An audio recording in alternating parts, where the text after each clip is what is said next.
Fala, vidas! Eu sou o professor Daniel Venâncio e estou aqui junto com vocês para mais um vídeo do nosso canal.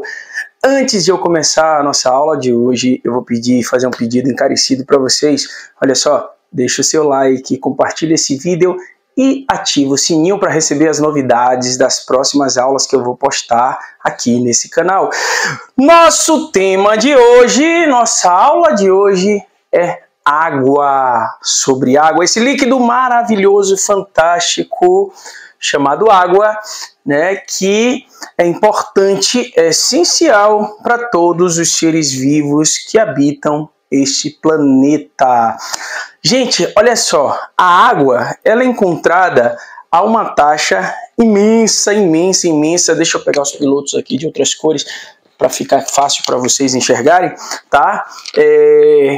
A água é encontrada a uma taxa na superfície da Terra, ó, a superfície da Terra, a gente encontra água a uma taxa de 75%. 3/4 da nossa superfície é coberta por água, tá?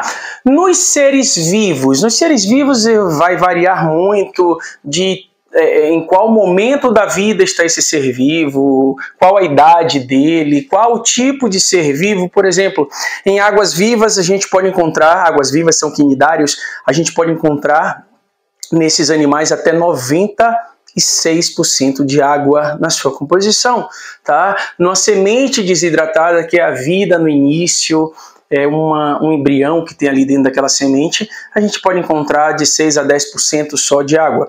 Mas se eu tirar uma média de todos os seres vivos em vários momentos da vida, eu vou encontrar nos seres vivos, tá? Uma média, gente, olha só, de 70% de água. Tá, nos seres humanos essa taxa pode variar, pode. Vai depender muito de uma série de fatores, desde a idade do ser vivo, mas também do estado de conservação do corpo desse ser vivo, tá? Imagine que eu sou uma pessoa com um metabolismo acelerado, com alta atividade biológica, um atleta, faço atividades físicas, e aí eu vou me comparar com uma pessoa sedentária, que não faz atividade física, que não tem ingestão ideal de água, tá? Essa pessoa pode ter uma taxa um pouco menor de água do que eu, tá? Isso pode variar nesses aspectos, ok? Mas nos seres vivos, nos seres humanos especificamente, a gente vai, ao nascer, podemos atingir uma taxa de 80% de água. Imagine um bebê de 3 quilos que acaba de nascer. 2,4 kg é só de água, gente. Bom, quando esse bebê cresce, se torna adulto, ele vai para uma faixa menor. Essa taxa de água cai entre 65% e 70%, tá?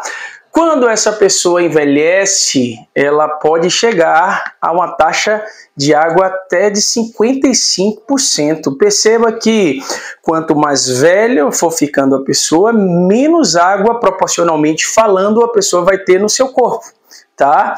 E isso explica o fato de o metabolismo da pessoa, né, é explicado pelo metabolismo que começa a desacelerar naturalmente. A gente vai ver que o metabolismo de um bebê é muito mais acelerado do que de um adulto, que é muito mais acelerado do que o idoso, tá? Então, quanto maior o metabolismo, mais intenso for o metabolismo, tenha certeza que a gente vai ter maior taxa de água, tá? Então, a gente não pode fugir dessa ideia que o metabolismo necessita de água. Só lembrando que o metabolismo nada mais é, tá, que o anabolismo mais o catabolismo. Bom, o que é um anabolismo? Lembra assim, ó, para fazer uma analogia. Toda vez que alguém falar, fulano está tomando anabolizante. Para quê? Para crescer. Então, a ideia de anabolismo é sempre aumentar, sempre produzir, tá? Então, o que é um anabolismo, gente? É uma produção Se você fala que você está produzindo energia, que você está produzindo gordura, que você está produzindo carboidrato não, mas carboidratos complexos, a gente pode pegar a glicose, juntar e formar um polissacarídeo, formar um glicogênio lá no fígado. Toda vez que eu estiver produzindo proteínas, produzindo seja o que for, eu estou numa etapa do metabolismo que eu vou chamar de anabolismo. É uma etapa anabólica, tá? Mas vamos supor que eu estou aqui, ó, fazendo atividade física, correndo para um lado, para o outro, eu estou gastando energia, eu estou quebrando energia, moléculas de energia para liberar energia para poder realizar trabalho. Eu estou quebrando glicose para poder produzir energia a partir dessa glicose, tá?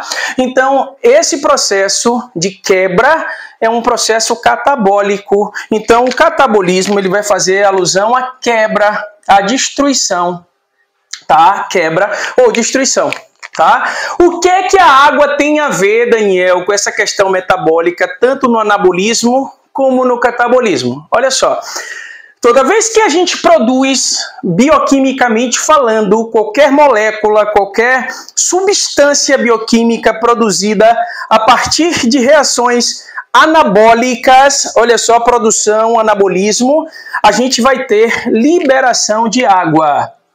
Liberação de H2O, que é água, tá, gente? Bom, mas toda quebra necessita de uma coisa, toda quebra necessita de água. Só para poder ilustrar, para vocês entenderem, tá? A gente consegue produzir energia a partir da quebra de uma molécula chamada ATP, ok? A gente precisa quebrar essa molécula. Para quebrar essa molécula, a gente vai usar uma enzima.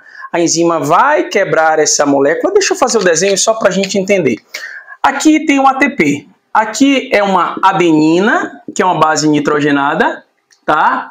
Ligado a ele tem um açúcar, que é o mesmo açúcar do RNA, é a ribose, tá? E 3 moléculas de fosfato. Isso aqui é a molécula de ATP ou adenosina trifosfato. Bom, para eu estar falando agora com vocês, para eu estar aqui pulando, eu estou quebrando moléculas de ATP. Eu estou gastando energia que estão dentro dessas ligações, tá? Bom, a enzima só consegue separar esses dois caras aqui se ela estabilizar as ligações, tá? É como se fosse assim, ó. Aqui está um fosfato e ele tem uma hidroxila. Aqui está o outro fosfato, tá? Bora fazer a ligação só para vocês entenderem, tá? Eu vou quebrar. Eu aumentei aqui essa ligação para a gente ver. Na hora de quebrar, a enzima só consegue quebrar isso aqui, tá? Ela só consegue manter essas dois fosfatos separados para que a energia flua, para que a energia consiga sair da molécula para realizar trabalho, se eu conseguir manter esses dois fosfatos separados. Mas se a enzima quebrar e não restabilizar essas duas ligações aqui, tá? Essa ligação aqui, simplesmente isso aqui não consegue se separar e volta. A energia volta e eu não consigo liberar essa energia. Então, a enzima tem que usar uma molécula de água, H2O, tá? Que ela vai desmembrar essa água, ó, em H mais OH, tá? O que ela vai fazer? Ela vai pegar e vai colocar o H aqui e vai colocar o OH aqui, ó, beleza? Perceba que eu acabei de quebrar, eu acabei de fazer um catabolismo. Nesse catabolismo, eu precisei pegar a água e usar para estabilizar, para que a ligação se desfizesse e a energia fosse liberada. Para que isso acontecesse, então, eu tive que gastar uma molécula de água, tá? Nesse caso, houve uma reação de catabolismo, de quebra. E nesse caso, toda reação de catabolismo, de quebra, há um processo de consumo de água. Ah, você quer ver um exemplo prático? Você está cansado, você está desidratado. A desidratação gera o quê? Cansaço. Por que gera cansaço? Porque você não consegue liberar energia. Imagine que você está desidratado e seu corpo fala, poxa, eu não vou gastar água para poder fazer o músculo contrair de forma complexa. Isso daí não é necessário para manter a vida, tá? E aí você fica com fraqueza muscular, você fica cambalido lá, vou sentar aqui, ó. Você está cambalido, não tem estímulo nenhum para levantar, você não tem força para levantar, você não consegue carregar um peso, porque os seus músculos não têm água suficiente para utilizar na quebra do ATP para liberar energia. Eu preciso da água para estabilizar. É por conta disso que essa quebra é chamada de quebra por hidrólise. Água, lise, quebra. Eu utilizo água para quebrar a ligação e liberar energia. Então, olha só. Eu então me sinto fraco. Perceba, várias vezes já aconteceu isso com você, que você bebia água e parece que você se renova, parece que você recupera as energias. A partir daquele momento, você volta a utilizar água para quebrar moléculas de ATP e fornecer ao seu corpo energia que antes estava, sendo economizada justamente para não haver gasto de água. Seu corpo começou a dar prioridade somente às atividades vitais e tirou sua força muscular. Se você não tinha força para poder contrair o músculo, você não tinha força para poder realizar trabalho, tá? Então, quando você se reidrata, você recupera a sua capacidade catabólica, conseguindo quebrar moléculas de ATP e liberar energia. Eu só estou dando um exemplo de catabolismo, mas imagine que para quebrar uma proteína, proteínas são feitas de aminoácidos. Para separar dois aminoácidos, para que eu mantenha-os separados, eu preciso estabilizar as ligações com hidrogênio e hidroxila. Para fazer isso, eu preciso usar quem? Água. Bota isso na cabeça. Qualquer quebra bioquímica, qualquer separação, quebra de uma proteína, quebra de um ácido nucleico, quebra de um glicogênio, quebra de um amido, para separar as moléculas que estão unidas por ligações, eu preciso de uma enzima, e essa enzima precisa utilizar água para restabilizar a ligação no que a gente chama de reação de hidrólise, tá? Então perceba que o metabolismo muito acelerado vai ter muita água por duas razões. Primeiramente, olha só, imagine no meu corpo um tecido que trabalha muito. Além dos músculos, eu tenho o meu cérebro, tecido nervoso. São dois tecidos que têm as maiores taxas de água proporcional em nosso corpo, tá? Imagine que para o meu cérebro funcionar, eu preciso ter reações de metabolismo, reações anabólicas e catabólicas. Eu gasto energia para o meu cérebro funcionar e por conta disso eu vou ter que consumir água. Quando eu bebo água, boa parte dessa água vem para o tecido nervoso, já que ele consome muita água nas reações de quebra, ok?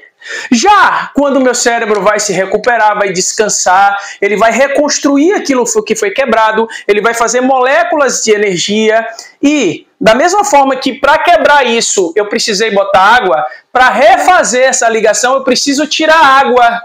Eu tiro o H daqui e o OH daqui, fazendo a reação inversa a partir de hidrogênio e hidroxila, produzindo água. Ou seja, eu restabeleço essa ligação liberando água. É uma reação anabólica de produção. A liberação de H2O, liberação de água, tá? Na próxima aula, a gente vai entender por que a água é esse líquido tão fantástico.